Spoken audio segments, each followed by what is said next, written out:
Buenas noches, hermanos y hermanas. Buenas noches también a los hermanos que están conectados por medio del Zoom. Vamos a continuar, vamos a abrir nuestras Biblias en el libro de los Hechos, capítulo 15, capítulo 16. Vamos a continuar donde lo hemos dejado. Hechos capítulo 16. Comparto pantalla. Bien, Hechos capítulo 16. En la última reunión estuvimos empezado a ver el segundo viaje misionero del apóstol Pablo. Bien. En el mapa vemos todo el viaje completo. Vamos a ir viendo paso por paso, ciudad por ciudad, em, todo el trayecto de Pablo junto con Silas, en este caso, en su segundo viaje misionero. Habíamos dicho que originalmente este segundo viaje lo iba a realizar el apóstol Pablo junto con Bernabé, para confirmar a las iglesias que se habían establecido en el primer viaje misionero, pero hubo tal desacuerdo entre ellos dos, por causa de Juan Marcos, que tuvieron que dividirse. Uno fue con Silas, que es en este caso el apóstol Pablo, se fueron para la región de Cilicia, y Bernabé fue con su primo Juan Marcos a la isla de Chipre. Hemos recordado la última reunión, hemos visto primeramente, antes de empezar este segundo viaje misionero, que tuvieron que ir Pablo y Bernabé a Jerusalén, tuvieron que subir hacia Jerusalén por un tema sumamente importante que era el concilio de Jerusalén, en donde los judíos conversos, los judíos de la secta de los fariseos, aquellos que se habían creído, que se habían convertido y habían creído en el Evangelio, decían que para que un gentil fuese creyente, cristiano, además de convertirse y creer en Cristo, tenía que circuncidarse, ¿no? Tenía que circuncidarse, tenía que guardar la ley, seguir con las tradiciones judías, y recién ahí podía ser un cristiano. Recién ahí era llamado cristiano. Y fueron a discutir Pablo y Bernabé este tema. Este tema fue discutido, fue charlado, debatido a la luz de la palabra de Dios en el Concilio de Jerusalén, en donde se reunieron Pablo, Bernabé, de parte de la iglesia de Antioquía. También estaban ahí los apóstoles, los discípulos del Señor Jesucristo. Se mencionan a tres. Se menciona a Jacobo, el hermano de Jesús, se menciona a Pedro y se menciona a Juan, junto con la iglesia de Jerusalén, con los ancianos de la iglesia y con líderes judíos, maestros judíos que se habían convertido también. Entonces llegan, a la luz de la palabra de Dios, llegan a poder solucionar este problema, ¿no? Esta falsa enseñanza que venían teniendo estos judíos de que no es necesario circuncidarse, no es necesario guardar la ley para ser creyente, para ser cristiano. Basta con creer en Cristo mediante la gracia y la fe para el perdón de los pecados y bautizarse. Eh, Llegaron a un acuerdo, luego redactaron ciertas cartas, una carta que Pablo y Bernabé deberían entregar a las iglesias, ¿no? Que se mencionan en el primer viaje misionero a esas ciudades, en donde decía que los gentiles, dice, no atormenten más a los gentiles, no obliguen a que se circunciden, a circuncidarse y a que guarden la ley de Moisés, no, simplemente que se abstenga de sacrificios a los ídolos, de la fornicación, cosas que eran tradiciones gentiles, cosas que hacían los gentiles con normalidad, que estaba mal, que es pecado. No que guarden la ley, pero que respeten la ley, que respeten a los judíos que sí guardaban la ley.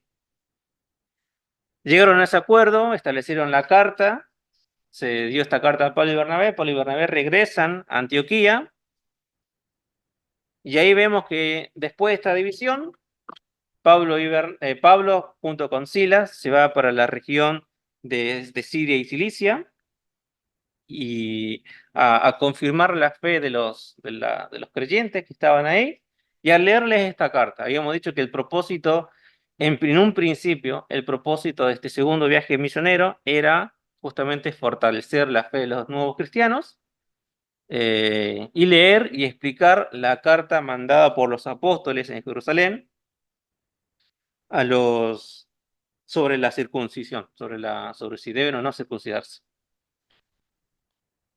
Y habíamos quedado en ese último primer paso del segundo viaje misionero. Ahora, vayamos a capítulo 16, versículo 1. Vamos a seguir con este segundo viaje. Vamos a tratar de avanzar un poco. Capítulo 16,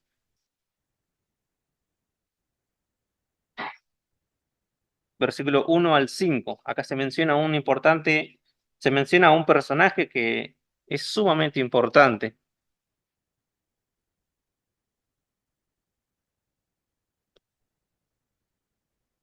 16, 1 al 5. Después llegó a Derbe, Pablo y Silas, ¿no? Llegó a Derbe y a Listra, y aquí había allí cierto discípulo llamado Timoteo, hijo de una mujer judía, creyente, pero de padre griego. Y daban buen testimonio de él los hermanos que estaban en Listra y en Iconio. Quiso Pablo que éste fuese con él, y tomándole, le circuncidó por causa de los judíos que había en aquellos lugares, porque todos sabían que su padre era griego. Y al pasar por las ciudades les entregaban las ordenanzas que habían acordado con los apóstoles y los ancianos que estaban en Jerusalén, esas cartas, para que las guardasen. Así que las iglesias eran confirmadas en la fe y aumentaban en número cada día. Vamos a dividir estos 5 versículos en dos partes, del 1 al 3. Se suma un nuevo colaborador, se suma Timoteo, un joven Timoteo, un jovencito Timoteo, que dicen que daban buen testimonio de Timoteo, los hermanos que estaban en Listra, que estaban en Iconio, que son ciudades cercanas, ¿no? Y los hermanos daban buen testimonio de Timoteo. Se dice que Timoteo es hijo de una madre judía y de un padre griego, todos sabemos eso. Por tanto, llamó la atención a Pablo, a Timoteo, ¿no? En su juventud, en su temprana edad, como daban buen testimonio a los hermanos de esa zona.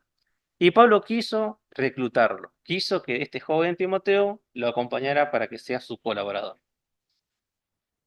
Pero acá pasa algo. Pablo dice que tomó a Timoteo y lo circuncidó. Entonces acá hay algo que nos llama la atención. ¿Cómo puede ser que en el concilio de Jerusalén Pablo luchó, luchó y luchó para que no era necesario que se circuncidase a una persona, ¿no? Que era creyente? Y acá lo primero que hace con Timoteo es circuncidarlo. No lo hace para que Timoteo sea cristiano. Él ya era cristiano y era miembro de una iglesia ahí en Listra. Lo hace porque todos sabían que su padre era griego.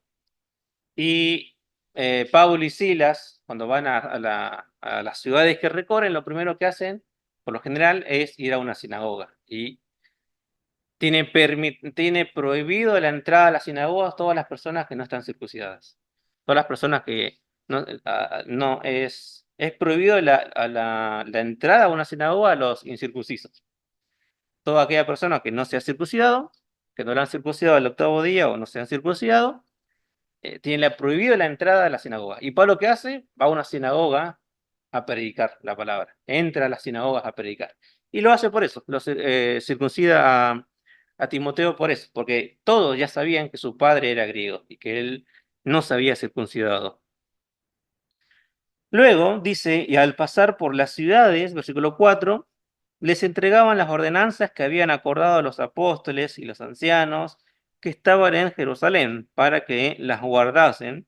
Así que las iglesias eran confirmadas en la fe y aumentaban en número cada día.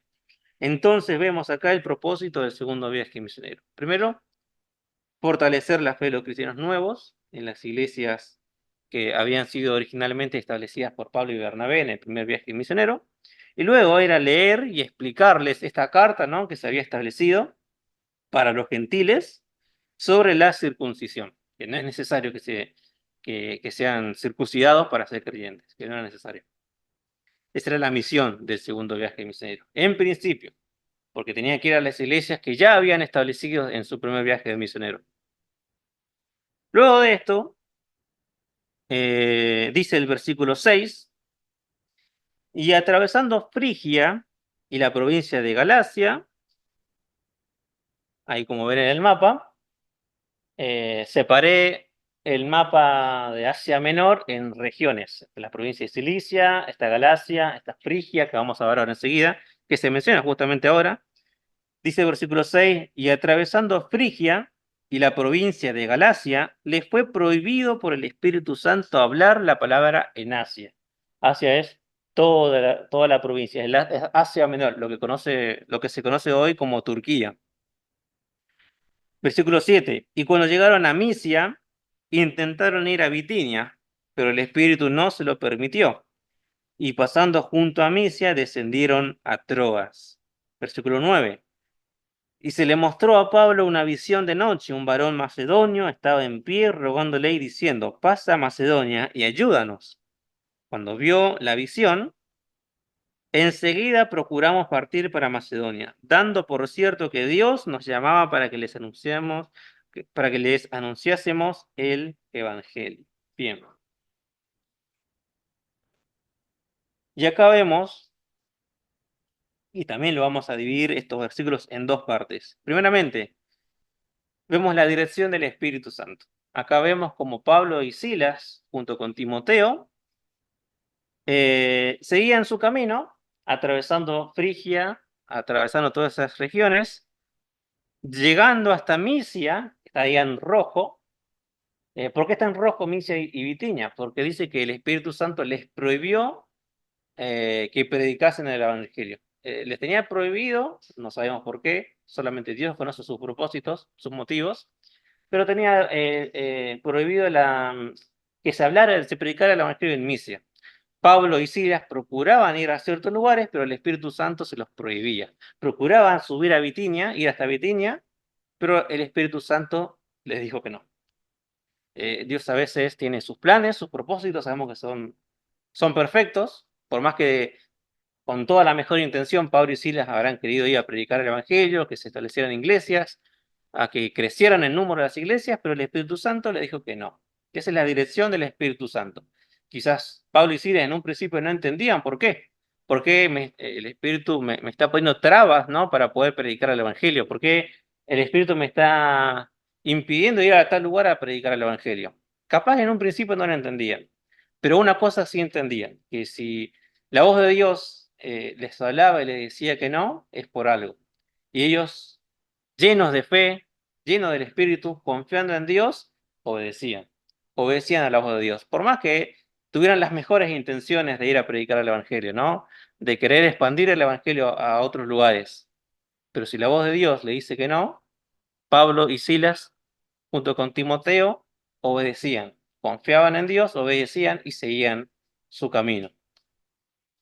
Una vez llegado a la ciudad porteña de Troas, Pablo recibe una visión. Bueno, después, en Misia, es cerca de Troas, quieren irse a Bitinia y ahí el Espíritu Santo le dice que no, entonces descienden a Troas. Ahí en Troas tiene una visión el apóstol Pablo de noche, en donde en su visión ven a un varón de Macedonia que le clama, le pide ayuda para que vaya a Macedonia. Simplemente esa es la visión. Dios no da más detalles. No da detalles sobre a quién tienen que ir a buscar o en qué parte de Macedonia ir. Simplemente le da esa visión. Pero como Pablo obedece la voz de Dios, Pablo confía en Dios, por más que se le haya dado esa orden limitada, ¿no? Ve a Macedonia, él fue a Macedonia. Obedeció la voz de Dios, se dejó guiar por el Espíritu Santo y zarpó hasta Macedonia, que es ya otro continente. Macedonia es una ciudad europea ya. Y vemos, acá hay algo muy particular, porque al parecer se dice que en Troas, Lucas, el escritor del libro de los Hechos, se conoce a Pablo y a Pablo y a Silas y se les une.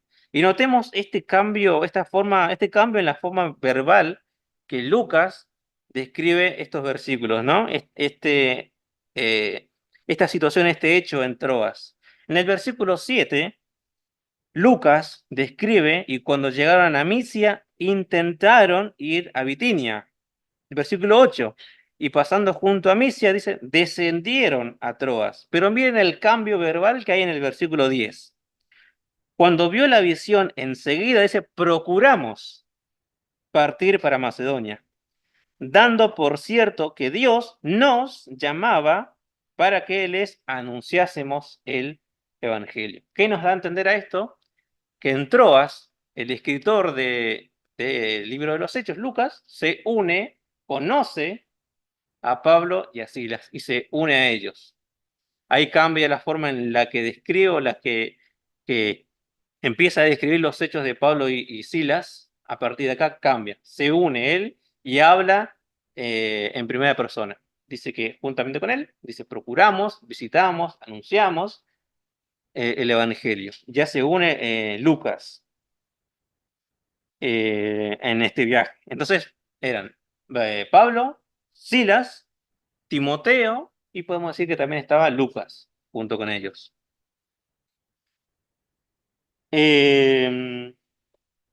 Versículo 11 dice,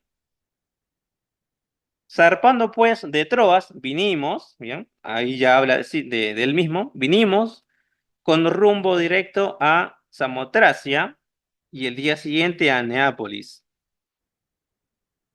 Avanzo acá.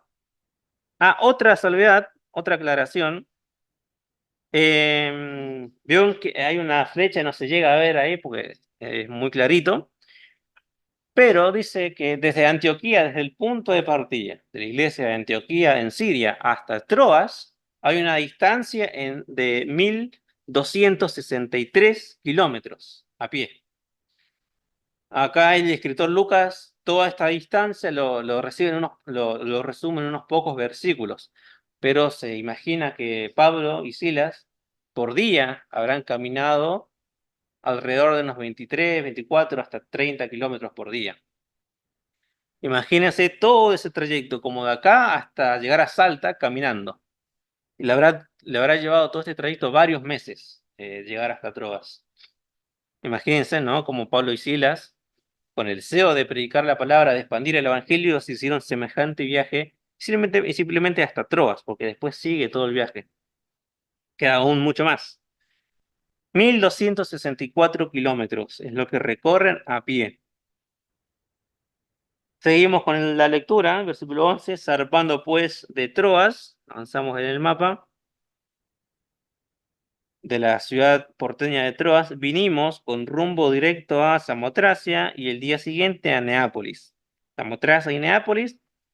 Samotracia era una isla que estaba al norte del mar Egeo y Neápolis es un puerto que pertenece a Filipos. De hecho, investigando un poco en estas ciudades, Neápolis, esa isla, esa ciudad porteña también, por causa de un terremoto desapareció. De hecho, dice que se han registrado en los años, creo que 2017, si no me equivoco, una ciudad sumida en el medio del mar, en el mar. Sumergida. Casas de esos tiempos, han encontrado eh, varias, ¿cómo se dice? Sí, casas de aquellos tiempos. Hay otra palabrita que no se me viene a la mente ahora, pero han encontrado se la ha llamado como la ciudad perdida, en Neápolis. Por un terremoto se desapareció, ya no estuvo más. Y ha encontrado restos de esa isla sumergidas en el mar, casas y demás. Y de ahí, de Neápolis, fueron a Filipos, que es la primera ciudad de la provincia de Macedonia, y una colonia, y estuvimos en aquella ciudad algunos días. Bien, bueno, Filipos. Una vez allí, en Filipos, buscan un lugar donde reunirse con los judíos para poder predicar, ¿no? La intención de ir a predicar el evangelio, y encuentran a cierta mujer, eh, que se menciona en el versículo 13 al versículo 15, dice, y un día de reposo salimos fuera de la puerta, junto al río donde solía hacerse la oración, y sentándonos hablamos a las mujeres que se habían reunido. Entonces una mujer llamada Lidia, vendedora de púrpura, de la ciudad de Tiatira, que adoraba a Dios, estaba oyendo y el Señor, dice el Señor, abrió el corazón de ella para que estuviese atenta a lo que Pablo decía, a la predicación de Pablo. Y cuando fue bautizada y su familia, nos rogó diciendo, si habéis juzgado que yo sea fiel al Señor, entrad a mi casa y posad. Y nos obligó a quedarnos. En estos tres versículos vemos lo que se podría decir a la primera persona europea en convertirse por la predicación del apóstol Pablo. Ya estaban en el continente europeo, Macedonia, al norte de Grecia. Y se dice que en base a esta conversión y a decirle, casi obligarlos a Pablo y Silas, sus colaboradores, a que posen, descansen en su casa, que ahí fueron los inicios de la iglesia en Filipos, en la casa de Lidia. Ahí son los inicios de la iglesia en Filipos, a donde Pablo posteriormente, más adelante, vamos a ver cómo escribe cartas a la iglesia de Filipos, que conocemos hoy, que es la carta de los filipenses. Luego de esto, y a partir de este tema del versículo 11 hasta el 40, ahí pasa de todo.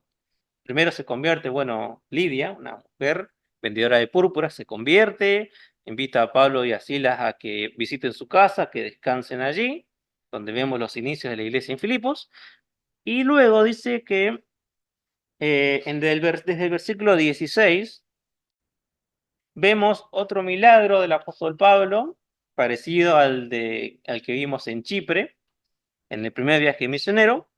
Vamos a leer, dice el versículo 16. Aconteció que mientras íbamos a la oración, nos salió el encuentro de una muchacha que tenía espíritu de adivinación, la cual daba ganancias a sus amos adivinando. Esta, siguiendo a Pablo y a nosotros, daba voces diciendo, estos hombres son siervos del Dios Altísimo, quienes os anuncian el camino de salvación. Y esto lo hacía por muchos días, mas desagradando a Pablo, por más que decía que estos son siervos del Dios Altísimo, esto desagradó a Pablo porque venía de parte de un espíritu de adivinación. Esto le desagradaba a Pablo. Eh, Desagradando a Pablo, este se volvió y dijo al espíritu, te mando en el nombre de Jesucristo que salgas de ella. Y salió en aquella misma hora. Pero viendo sus amos que había salido la esperanza de su ganancia, prendieron a Pablo y a Silas y los trajeron al foro ante las autoridades. Y presentándolos a los magistrados, dijeron, estos hombres, siendo judíos, alborotan nuestra ciudad y enseñan costumbres que no nos es lícito recibir ni hacer, pues somos romanos. Y se agolpó el pueblo contra ellos, y los magistrados, rasgándoles las ropas, ordenaron azotarles con varas. Después de haberles azotado mucho, los echaron en la cárcel, mandando al carcelero que los guardase con seguridad, el cual, recibido este mandato, los metió en el calabozo de más adentro y les aseguró los pies en el cepo. En otras palabras, los encadenó en el calabozo, al fondo de la cárcel. ¿Qué pasó acá? Pablo y Silas, mientras iban predicando el evangelio, dice que apareció una muchacha que tenía un espíritu, estaba poseída por un espíritu de adivinación.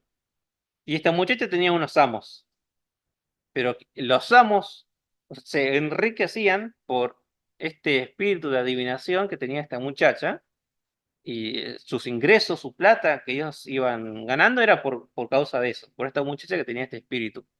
Pablo se cansó de que esta muchacha día tras día dijera, estos hombres son siervos del Dios Altísimo.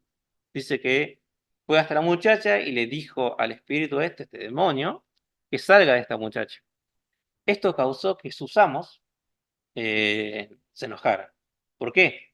Porque habían perdido la fuente de su ganancia, ¿no? Es un sentimiento muy egoísta que tenían ellos, de que ya no tenían más ingresos de plata, ¿no? ¿Y qué hicieron? Fueron ante las autoridades, ante el magistrado, a decir que estos hombres están perturbando el pueblo, enseñando cosas que no son lícitas, no tienen permitido enseñar. En la tradición romana, enseñar nuevas religiones, dice, alteraba, sin tener la aprobación, ¿no? de las autoridades romanas, alteraban el orden público. Entonces fueron y llevaron a Pedro, perdón, a Pablo y a Pablo y a Silas nada más, ante las autoridades, y fueron torturados, fueron azotados y fueron puestos en prisión. Y acá vemos a un personaje que solemos leer para la predicación del Evangelio, muy conocido, al carcelero de Filipos, se lo conoce así. Y sobre el carcelero de Filipos vamos a aprender 3 lecciones para nuestra vida. Eh, sobre este capítulo 16, desde el versículo 11 al 40, se sacan muchas, muchas lecciones. Yo simplemente quise que nos centremos en el carcelero de Filipos. Versículo 26. Versículo 26, 25, perdón, dice: pero a medianoche, orando Pablo y Silas, ya en la cárcel, ¿no? Cantaban himnos a Dios y los presos los oían. Entonces sobrevino de repente un gran terremoto de tal manera que los cimientos de la cárcel se sacudían. Y al instante se abrieron todas las puertas y las cadenas de todos se soltaron. Despertando el carcelero y viendo abiertas las puertas de la cárcel, sacó la espada y se iba a matar, pensando que los presos habían huido. Mas Pablo clamó a gran voz diciendo: no te hagas ningún mal, pues todos estamos aquí. Él entonces, pidiendo luz, se precipitó adentro y temblando se postró a los pies de Pablo y Silas. Y sacándolo les dijo: señores, ¿qué debo hacer para ser salvo? Ellos dijeron: cree en el Señor Jesucristo y serás salvo tú y tu casa. Y hablando la palabra del Señor a él y todos los que estaban en su casa, y él, tomándolos en aquella misma hora de la noche, les lavó las heridas y enseguida se bautizó él con todos los suyos. Y llevándolos a su casa, les puso la mesa y se regocijó con toda su casa de haber creído a Dios. Y acá vamos a sacar tres, tres enseñanzas para nuestra vida. En primer lugar, la alabanza en medio del sufrimiento. Hemos cantado el primer himno del de la apertura en esta noche, seguida al maestro, no importa sufrir. Aunque hayan enemigos, aunque hayan obstáculos, miles de obstáculos, dice, seguida al maestro. Si oscura es la senda, dice, no retroceder. Yo puedo imaginar a Pablo y a Silas cantando este himno tranquilamente. Obviamente no, porque este himno se escribió mucho tiempo después, pero tranquilamente podrían estar cantando este himno. Seguida al maestro, en la oscuridad, atados, encadenados de manos y pies en el calabozo, luego de ser torturados, y ellos cantando alabanzas, himnos a Dios. Seguid al maestro, no importa sufrir. Estoy hecho bolsa de todos los azotes que me dieron. No importa sufrir. Dice, si oscura es la senda, no retroceder. Siguiendo al maestro, podremos vencer. Pablo y Silas cantaban himnos, alabanzas a Dios en medio del sufrimiento. Qué testimonio de estos dos hombres de Dios. Eh, Pese a la situación, nosotros adoramos a Dios no por las situaciones que estamos pasando. Adoramos a Dios porque Él envió a su Hijo a morir por nosotros. Adoramos a Dios porque Él sacrificó a lo más preciado, a lo más valioso que tenía, lo mandó a este mundo a ser criticado, perseguido, torturado y muerto en una cruz, por amor a nosotros. Ese es nuestro motivo de alabanza. No porque me va bien en el trabajo, no porque no estoy pasando enfermedades, no porque me va bien en la vida. Ese no es nuestro motivo de alabanza. No depende de nuestras circunstancias, sino depende de que Dios nos amó y envió a su Hijo a morir por nosotros. Y esto Pablo y Silas lo tenían muy, muy claro. Estaban en la peor situación y ellos alababan a Dios, cantaban cánticos e himnos a Dios. Y quizás nosotros por ahí, cuando no nos falta nada, llegamos a fin de mes, no tenemos enfermedades, es fácil estar bien con Dios porque no nos pone situaciones críticas en nuestra vida. Pero Cuando ya viene la primera dificultad, cuando ya viene, cuando pierdo el trabajo, cuando estoy enfermo, cuando no llego a fin de mes, ¿qué pasa ahí, no? No alabamos a Dios, dejamos de adorarle. Venimos quizás a las reuniones, abrimos el himno, el himnario y nada, no nos nace alabarle. Pablo y Silas son un ejemplo de alabanza en medio del sufrimiento. Esa es la primera enseñanza que nos deja estos hombres de Dios cuando estaban en el peor momento de su ministerio, de su viaje. Luego de esto vemos cómo el impacto, ¿no? El testimonio de Pablo y de Silas, cómo ha impactado esto en este carcelero. La actitud de Pablo y Silas, su fe, su respuesta al sufrimiento, ¿no? Con alabanzas, llevaron al carcelero y a su familia a los pies de Cristo. Hay muchas veces nuestro testimonio habla más que nuestra predicación. Capaz que muchas veces es más importante o la mejor predicación del Evangelio es nuestro testimonio, cómo nosotros reaccionamos ante situaciones que nos pasan, ¿no? Y eso convence a las personas y eso le da a preguntarse a las personas, y estos están pasando por un montón de situaciones difíciles y ahí los tienen, yendo a las reuniones a la iglesia, alabando, cantando a Dios, si no les pasara nada malo, ¿no?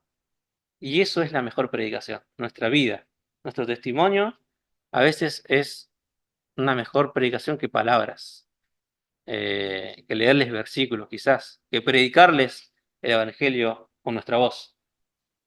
Y este impacto que tuvo, ¿no? El testimonio de Pablo y Silas cambiaron, transformaron la vida del carcelero y de toda su familia. Punto número 3, la transformación del carcelero. Al ver el carcelero lo que había sucedido, cómo había pasado este terremoto, cómo se habrían liberado todas las cadenas, las puertas abiertas, se estaba a punto de matar. Pero viendo cómo, a pesar del sufrimiento que tenían Pablo y Silas, cantaban, adoraban a Dios, a pesar de que hubo un terremoto y tranquilamente se podían haber aprovechado de eso y irse, escapar, se quedaron ahí y no quedó más, no le quedó más a este carcelero que rendirse. Dice que se postró a los pies de Pablo y Silas y les pregunta, ¿qué debo hacer para ser salvo? Señores, ¿qué debo hacer para ser salvo? Y Pablo y Silas les responde con la esencia del Evangelio, ¿no? Cree en el Señor Jesucristo y serás salvo tú y tu casa. Cree en el Señor Jesucristo y serás salvo tú y tu casa. Esto nos demuestra que la salvación es para todos, no importa nuestro pasado. Por más pecadores que hayamos sido, por más cosas malas que hayamos cometido, si vamos a Dios arrepentidos por nuestros pecados, creemos en Él como nuestro Salvador, Él nos perdona, ¿no? Él nos ama, nos abre sus brazos y nos perdona. Y nos adopta como hijos de Dios. Y acá, después de esto, hay una situación, para ya terminar, en donde Pablo y Silas son liberados. A la mañana siguiente, dice que las autoridades, el magistrado, dice, mandaron a sus alguaciles a decirles, liberen a estos hombres, que se vayan. Pero acá hay una particularidad, Pablo estaba enojado. Pablo les dice, pero nos torturaron, nos metieron en la cárcel injustamente, ilegalmente. ¿Por qué? Porque Pablo era judío, pero él tenía ciudadanía romana, junto con Silas. Él había nacido en Tarso de Cilicia. Tarso de Cilicia pertenecía al Imperio Romano, y la tradición romana dice que no se puede condenar, no se puede torturar, no se puede meter en prisión a un romano sin antes someterlo a un juicio, sin antes condenarlo delante de un juicio. Y Pablo apeló a eso. Yo tengo ciudadanía romana, yo voy a acudir a esto, que ellos vengan acá a liberarme personalmente porque me metieron en la cárcel ilegalmente, no les correspondía. Y se asustaron los magistrados al enterarse que Pablo tenía una ciudadanía romana, porque eso le podía traer grandes consecuencias. Eh, y al final de cuentas, Pablo se negó a irse por su propia voluntad, porque puede que en futuro le digan que Pablo y Silas se escaparon de la cárcel, y no fue así. Entonces fueron las autoridades, los liberaron públicamente y legalmente. Entonces Pablo y Silas se van a la casa de Lidia, de esta mujer vendedora de púrpura que se había convertido. Descansaron ahí, fueron consolados junto con los hermanos de Filipos y partieron su viaje.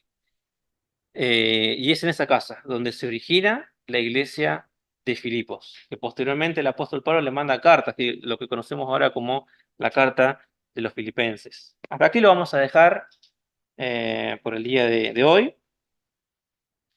¿Qué rescatamos de esta parte, esta primera parte del viaje de Pablo y Silas? Eh, Ellos procuraban expandir el Evangelio. Dios le dijo, la voz del Espíritu Santo le dijo, acá no, por acá no. Ellos obedecieron. Ellos confiaron en la voz de Dios, se dejaron guiar por el Espíritu Santo y siguieron. Luego, en el peor momento de su viaje, donde estaban a oscuras, después de haber sido torturados, encarcelados, encadenados de pies y manos, ellos cantaban, adoraban a Dios, confiaban en Dios, en el peor momento de su viaje y de sus vidas, podemos llegar a decir. Ellos adoraban al Dios que los puso en ese lugar, pero al Dios que los iba a liberar de ese lugar. Fueron testimonios, fueron de testimonio, su reacción en ese momento fue de testimonio para este carcelero. Los, los atrajo a Dios, los puso a los pies de Dios, de Cristo, y ganaron a un carcelero y a toda su familia. ¿Por qué? ¿Porque les predicó el Evangelio? No, primero el testimonio de Pablo y Silas fue lo que tuvo más peso a la hora de la conversión de este carcelero, que nuestro testimonio, ¿no?